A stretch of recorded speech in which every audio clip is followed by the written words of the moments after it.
And finally, you have socialism, which is basically a love child between communism and capitalism.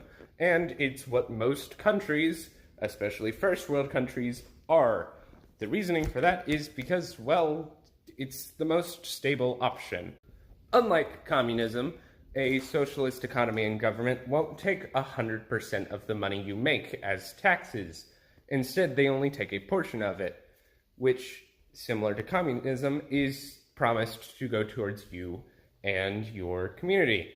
They also have a relatively free market with restrictions, meaning that you won't just have a monopoly that does all of this terrible stuff in charge.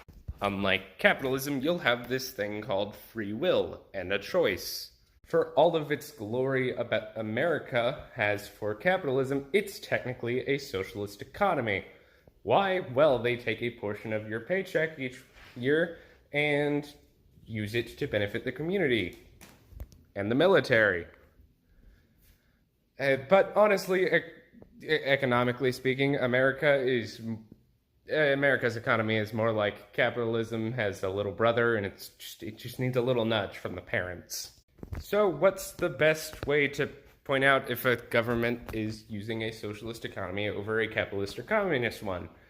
The biggest one is, well, you have money. There's a difference in wealth classes, which is only something that can appear in a capitalist or socialist one, which automatically rules out communism.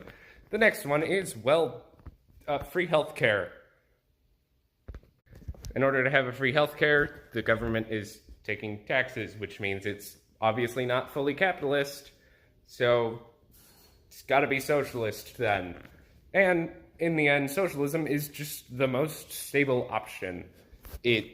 Unlike communism, which is greatest in the long term, it doesn't have the major problem of, well, all of its issues compounding the bigger the population is. In fact, socialism is really stable no matter what the population is. On the other hand, it doesn't have the issues that a late-stage free market economy would have in a capitalist society. Because, there's still restrictions and competition, which means they can't do whatever they want to you because they still have to convince you to buy their products. So, as a conclusion to this, if you really need to know, capitalism is really great in the short term. Communism is really only good in the long term, if there's like 20 of you. And socialism is good pretty much all the time, if executed properly, as with all of them. Okay, I'm done explaining this. Go research it yourself if you want more.